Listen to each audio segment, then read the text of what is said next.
আসসালামু আলাইকুম। আজকে আমরা দেখব কিভাবে আমরা আমাদের ইকম স্ন্যাপার সেটআপ করব।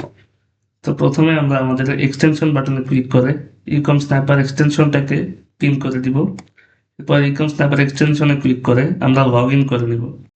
লগইন করার পর আমরা এখান থেকে গেট ডেভেলপমেন্টস এ ক্লিক করব।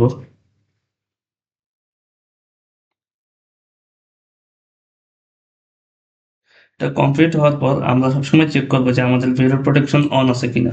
যদি এটা অফ থাকে আমরা এটাকে অন করে দিব অ্যান্ড আমরা আমাদের এই ডোমেইনের ভিতরে ডোমেইন সিলেক্ট করব। আপনারা যেই কান্ট্রি থেকে সেভ করতেছেন সেই কান্ট্রি আপনারা সিলেক্ট করবেন। আমি যেহেতু ইউএসএ থেকে সেভ করতেছি আমি ইউএসএ সিলেক্ট করলাম অ্যান্ড এই মার্কআপ পার্সেন্টেজে আপনারা যদি বিগিনার হয়ে থাকেন, যদি নতুন স্টার্ট করেন তাহলে আপনারা 60% দিয়ে স্টার্ট করবেন অ্যান্ড প্রতি 1000 লিস্টিং করার পরে এটাকে আপনারা 10% করে বাড়াবেন।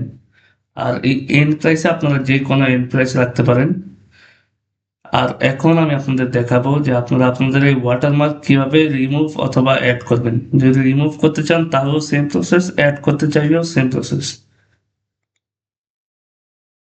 তো প্রথমে আমি একটা আহ, যে কোনো একটা ইমেজ সার্চ করব।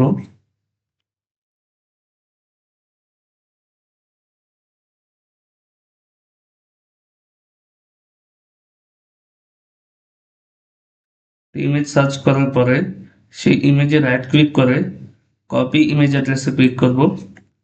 এখন ইকম স্ন্যাপার এক্সটেনশনটি ওপেন করে এন্টার ইমেজ ইউআরএল এটাকে পেস্ট করে দিয়ে সেভ করে দিব। তাহলে আপনাদের ওয়াটারমার্ক আপনারা চেঞ্জ করতে পারবেন। আমার দেখানো এই স্টেপসগুলো আপনারা যদি ফলো করেন তাহলে আপনাদের ইকম স্ন্যাপার একদম রেডি হয়ে যাবে ইউজ করার জন্য। ধন্যবাদ।